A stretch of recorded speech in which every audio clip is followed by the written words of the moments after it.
Konferenca për shtyp pas ndeshjes parë të raundit 3 të eliminator të UEFA Conference League i bën shkëndijë. Trajneri Artim Pollzhani gatshëm këtu për të përgjigjur në pyetjet tuaja. Patjetër që një ndeshje e rëndësishme, një ndeshje turit 3 të Kupave të Evropës ose të Conference League-s, normalisht me një kundërshtar që është fizikisht i mirë. Unë mendoj që me atë që dhanë dy ekipet në fushë sot mund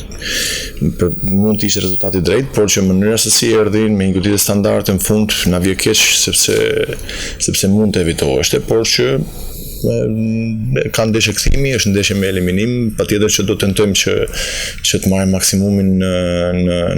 në Shkup. Unë mendoj që çuna dhanë maksimumin, kishim problematika në fazë mbrojtje në pjesën e parë që mendoj që pjesën e dytë i evitum për vetë faktin që në krahun e majt nuk ishte roli natyrali i Zainullahut, por që ai sakrifikoi për ekipin, por që domethënë që ajo faza e mbrojtjes në 30 metrat e fundit që nuk ishte si plan që ne të zbresim poshtë, pavarësisht se kundërshtari ndonjëherë që të vjen në vështirësi që zbresësh. Unë mendoj që këtë problematikë pjesën e dytë e rregulluam pak edhe me një vëmendje tjetër ose me një vëmendje të shtuar, mendoj që mund dilshim të pamposhtur këtu, por që me atë që dhan fush ekipet mund të jetë rezultati drejt, por vetë faktin që si erdhi është më gjithmonë për të ardhur keq për ekipin tonë. Mendoj që edhe mund të jetë një farë lloj avantazhi, por që ne e dimë që përballë kemi një kundërshtar të fortë që patjetër që duhet futemi maksimum për të bërë maksimumin, për të marrë maksimumin. Zakonisht në eksperiencën që kam pas edhe në të kaluarën si futbollist, ekipet skoceze kanë pas probleme të nxjerrësim, por që nuk mendoj që mund të jetë ndonjë problem. Ajo që duhet të them është që ne duhet të kryejmë punën tonë, edhe detyrat për shembull që ne i japim ose do i japim për këtë ndeshje e kthimit, që patjetër që duhet të tentojmë që të kualifikohemi, edhe kjo do ishte fantastike si për çunat, si për klubin edhe për stafin. Unë mendoj që ke pjesa e portierit, sepse ti portierin e ndro kokë në kokë, dhe unë mendoj që Ramani ka bërë një ndeshje të mirë. Në përgjithshmën, unë e uroj sepse është ndeshja e parë e tij. Përsa sa i përket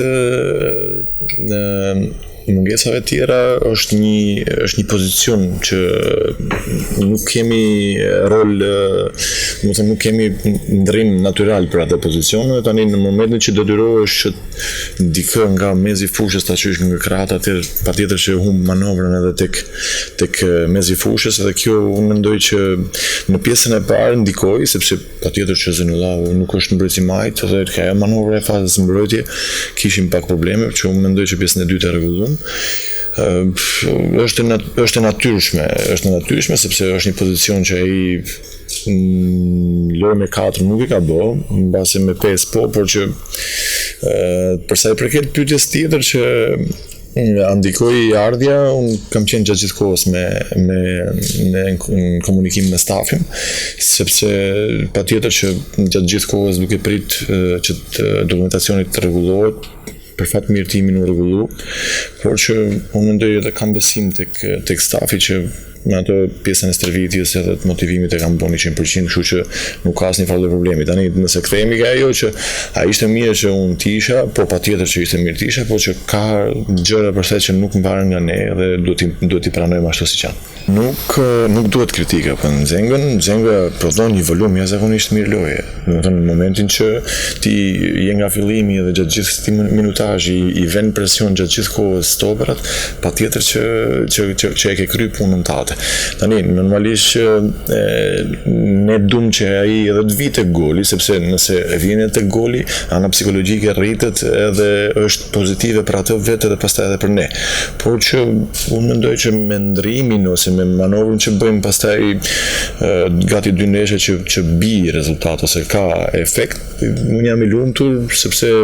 normalisht Marko ka ardhur me vonesë edhe nuk e ka atë gjendjen fizike por që ne ndonjëherë do ta tentojmë që të jenë të dy në fushë, të kemi një me thellësi dhe një me finalizime. Derisa të vi në këtë lloj forme që ne duam në përgatitje fizike, mund të jenë këto lloj ndrimesh, pastaj pse jo edhe të provojmë të dy.